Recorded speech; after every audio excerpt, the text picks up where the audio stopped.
Hello everyone, it's Jessica and Tiffany here. We're speech language pathologists in Augmentative Communication Services at Thames Valley Children's Center. And we're here to talk to you today a little bit about the iPad and the app Proloquo2Go. So we know that the iDevices such as iPhones, iPads, and iPods are pretty prominent in our community nowadays, and we see them when we're out and about in the community. And for some of you, you thought that this might be a good option for your children in terms of supporting their communication development. So now that you've bought an iPad and the Proloquo2Go app, your big question is where to start and where do I go from here? And we know that that can be really overwhelming, especially when you look at you go into Proloquo2Go and you see some of the pre-programmed displays already. You think about all the words and messages you want your child to say, and it's hard to know where to start, and it can be really overwhelming. So I think the biggest message that we want to communicate to you today is basically to start simple and start small and then build from there. So we really want your child to be successful at using the device so that they have a positive experience around that and they can be more motivated to use it again in the future and for other purposes as well. So once they've been able to use it successfully for one activity, then we can build on that and go from there. So we'll start today by using the Proloquo2Go version 2.3, which is the latest version out. And we'll just go into the software. And this is what the screen looks like when you first start. So like I mentioned, it can be a little bit overwhelming. All the buttons are filled right now and we're not really sure where to start. So what I'd like to do before we go into some examples, and Tiffany provides you with a little bit more information about how you can individualize it for your child, we're just going to go into the settings and I'll talk to you a little bit about the different display models that you can choose and which one, have you thinking about which one might be best for your child. So to start with, the Proloquo2Go app loads all of their buttons onto one basic user. So when you click on the bottom right hand corner, the settings option is the gear symbol, and when you open it up, at the very top is the option users.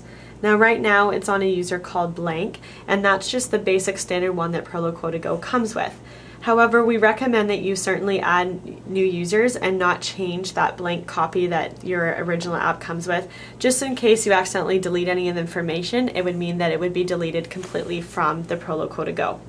So we're going to go in and add a new user, and because this is the purposes of for the I Can Communicate newsletter, then we will call this new user I Can for the I Can newsletter, and we're going to change the vocabulary to blank vocabulary. And we're just going to save that, and as you can see here, the blank vocabulary page has no pre-programmed buttons, and it allows you to start from scratch. We'll go back under settings, user, and now we'll change it to the second display option that you have available, add user. This time we'll call it the I Can and basic. And that's because the second option under vocabulary is to use the basic communication display. So we've selected that, we want to save it.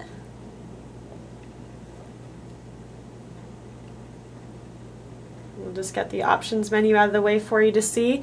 So there's the basic communication display. And this display is used more for beginning or early communicators. Those are the children who may not be combining symbols yet, who may be using one button to indicate an entire message. And they might have difficulty navigating through folders upon folders and moving through categories of words as well. So the basic communication display can be configured anywhere from 9 buttons all the way to 36 buttons per page. And as you can see on the first page here, it actually has several folders that are available that might be the most common folders for your child and based on their interests and their needs. The next and third display option is actually one called core words. So we're going to go to add user. This time we'll call it I Can Core. And under vocabulary, we'll choose the core word, which is already selected there for us. So we'll save that.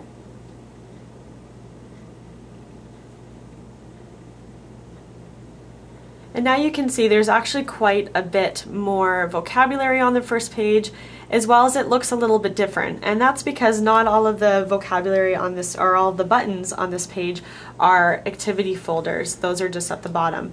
We have a lot more buttons on this page that is just one word at a time. And those buttons are the core words.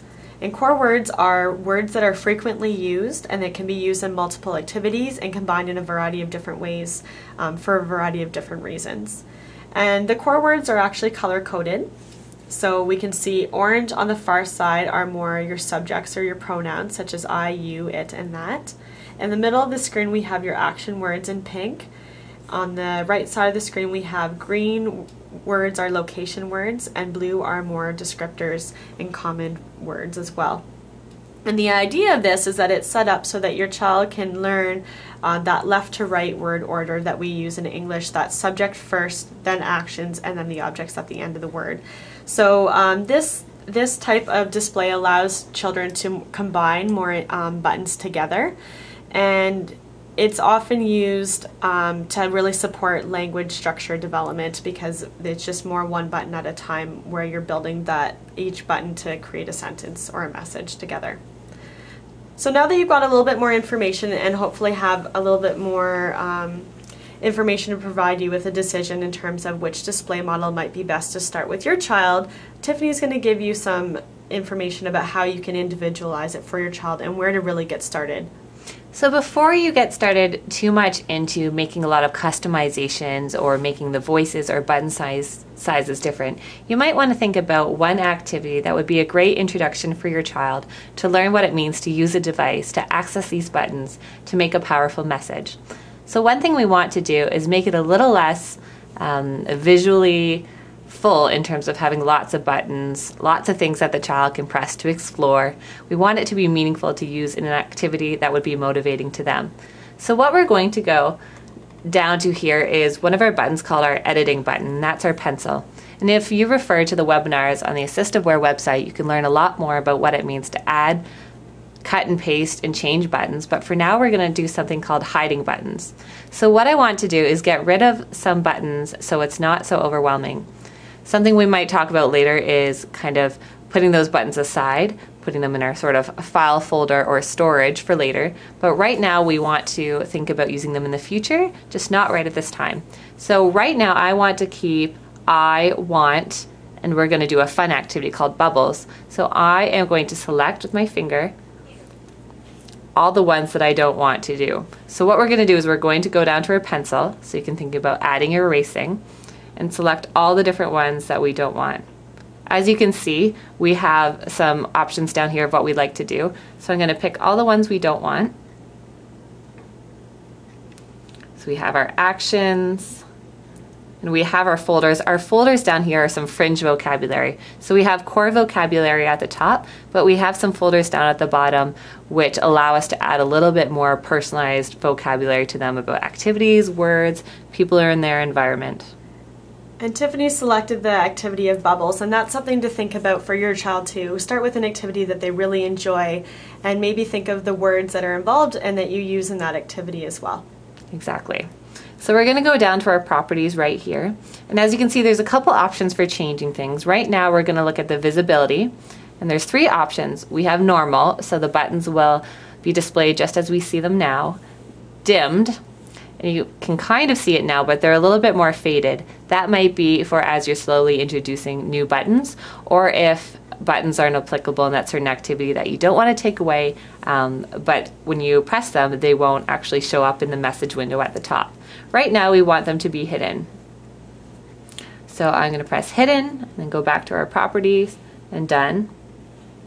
And as you can see, there's one here I missed, so we can talk about kind of even just changing that. All we have to do is hit our edit button, pick the one we missed, go back to properties, and we can go all the way down to the bottom, and there's visibility and hidden.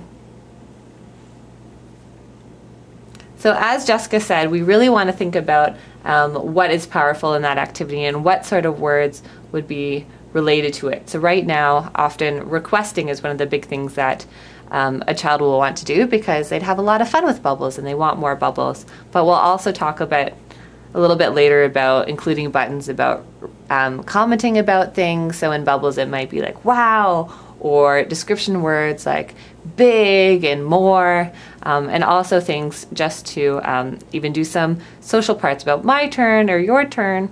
So right now, as you see, we also have a more button over here. And if we press that, that takes us to a second page with some of the things that wouldn't fit on the first page. Right now, I want to get rid of those buttons because I know my child might really like that more button, and we'll get into some different folders. So again, kind of to review, we're going to go to our edit button, select the ones that I want to hide. And this time I think I don't want to hide those ones, but I want to move them to storage because I'm not going to use them for a while. So down here under Arrange, we have Move to Storage, and that will kind of make them disappear, but I can always go back to our filing cabinet and storage to bring them back. So I'm done with that, so we're going to go back. So now that has made the More button disappear, so it's made it even a little bit more simpler. So as you can see, if I was to press them, I'll have my first core words, and then I select my folder of fun. And right now I don't have a Bubbles pictures. I have some games and I have toys, but I want to make it really easy.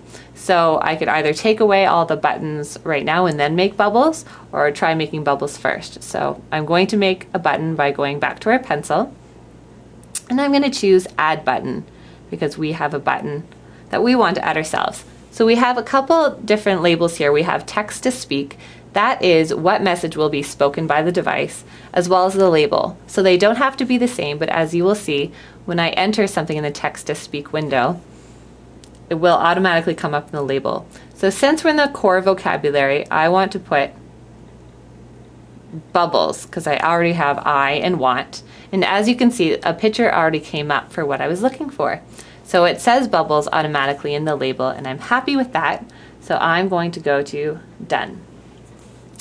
As you can see, it turned yellow because it will assign a different color based on the type of word it is, which really helps in that organization with the different colors for different types of words. I do want to get rid of these other pictures for right now, just to keep it simple. So I'm going to go back to our properties. We can make this go a little bit smaller. And we're going to select the ones that we don't want. This should start to look a little bit more familiar. And we're going to go back to that property so we can make it bigger. Visibility. And hidden. I might even for this time just show you what it would be like if I do dimmed.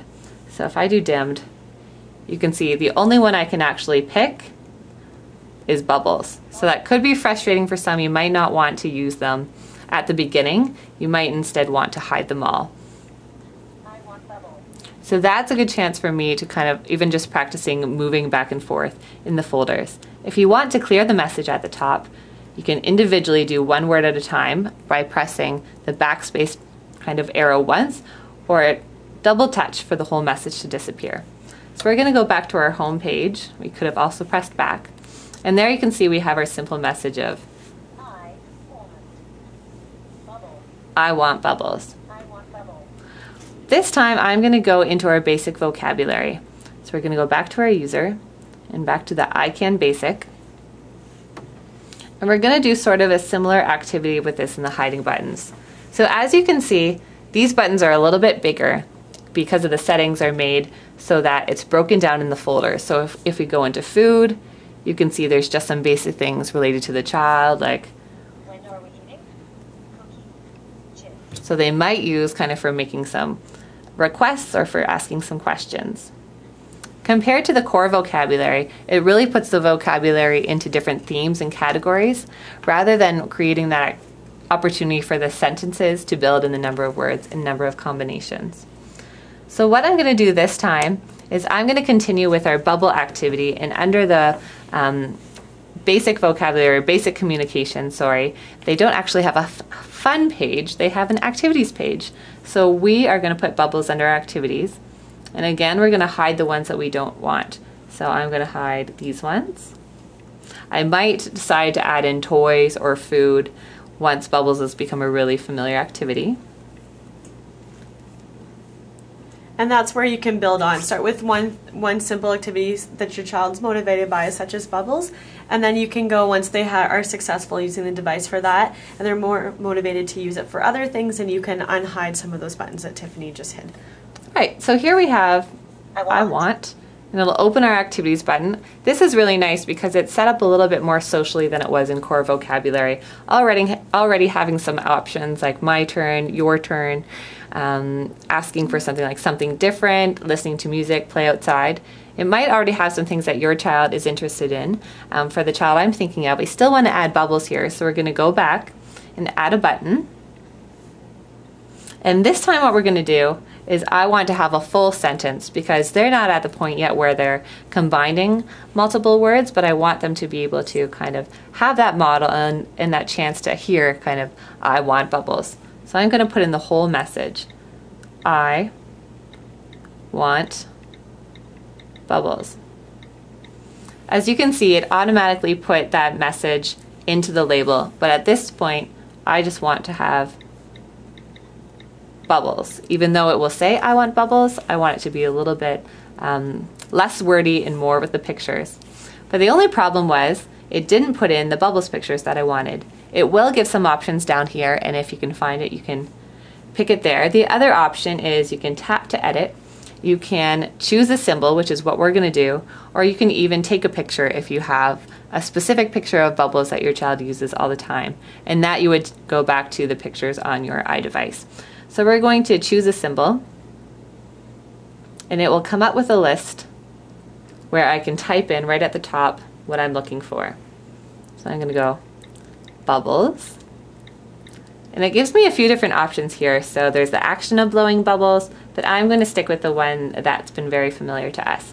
So there we go, and we have I want bubbles. So although it just says bubbles there, if we press it, it will say I want bubbles. So here you can see that we already have part of our core message, but likely I'm going to stay in the same page for I want bubbles during the activity. Another thing you can look at into the AssistiveWare website is about making folders. So what we might want to do is to have a lot of buttons that have vocabulary related to our activity under bubbles. So again, I'm going to kind of hide all of these other buttons at the moment. Whoops, I'm going to make it a little bit smaller so I can see them first.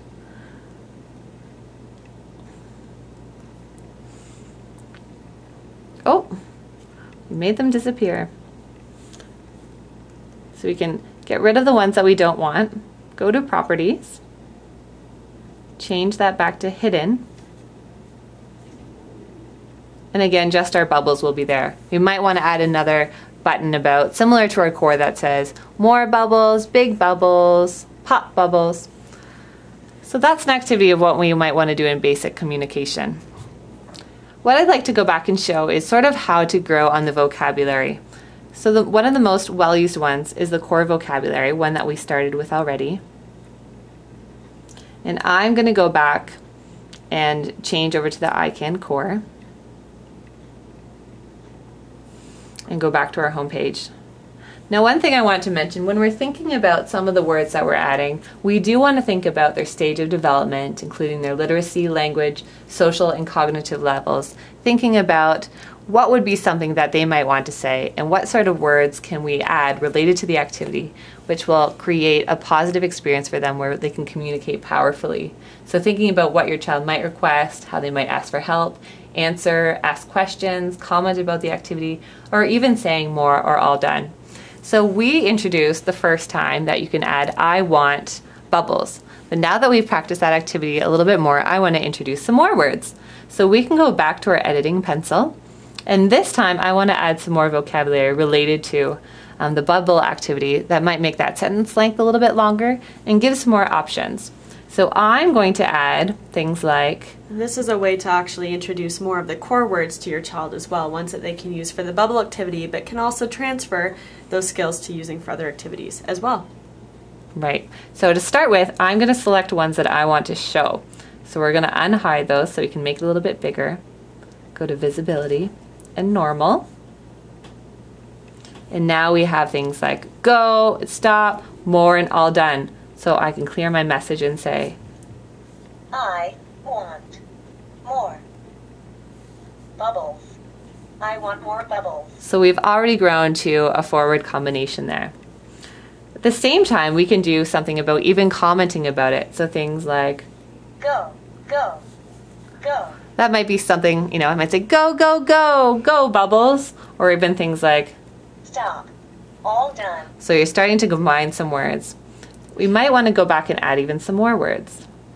And the nice thing about this is even if your child's using their device for the I want bubbles right now, they can then go back and you can start modeling how they can use other buttons as well. And that's the important part, is that they need to see you using the device and modeling to them how they can use some of these words before they might feel comfortable and understand how to use them on their own.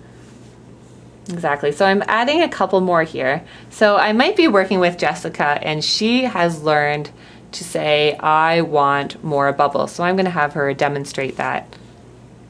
I want more bubbles. I want more bubbles. So now, what's another reason that I can use some different vocabulary within the same activity that I really enjoy? I might want to introduce maybe even some location bubbles. Or location for where we can blow those bubbles. So I might take a turn and say, my turn. I want bubbles up. I want bubbles up. Or I might say something like, I want go up. I want bubbles to go up. So the great thing about Core is that we can link this vocabulary to a whole bunch of different activities. That's why it's not put in right with our fringe vocabulary or our folders, because we can relate these words to other activities like snack time. I want more. Or we can add it to an activity like going on the swing or, rolling a ball back and forth. Stop. All done. The purpose of Core is that they can really apply these words to more than one situation, not limiting it just to one task or activity. So something else just to keep in mind are some of those language strategies that you have probably learned from your community speech language pathologist in terms of creating opportunities for your child to be motivated to communicate, and to provide those opportunities for them by just waiting patiently with something that's motivating, or providing just one bit of an activity at a time, such as one puzzle piece, or just blowing bubbles just once to allow them to practice using their device to communicate again and again and again in the same activity. And whether the child is using the basic communication user or using the core vocabulary user, it's great to involve other people from your team, whether that's a speech language pathologist, occupational therapists, or other team members, to help kind of decide what might be the vocabulary that you include and what might be too much at this time in terms of the level of language, whether it's full sentences or single words, to know kind of where to start. Remember that you can always add more, so we can keep it really basic to start, and we can go back and add things in as their experience with the device increases, as well as their language level and their ability to access the pictures continues to. So we hope that this has been a good introduction as to where to start with it as you decide what kind of user are they going to be, what kind of messages will they be using, and even thinking about just one time during the day to start it with. It can be overwhelming, but it's a great place to start, and be sure to refer to the AssistiveWare webinars on the internet for more information about backing up the device, really customizing the buttons, and making this so that it can be a great resource and support for your child. We hope you've learned a lot from this, and good luck as you begin your new adventure.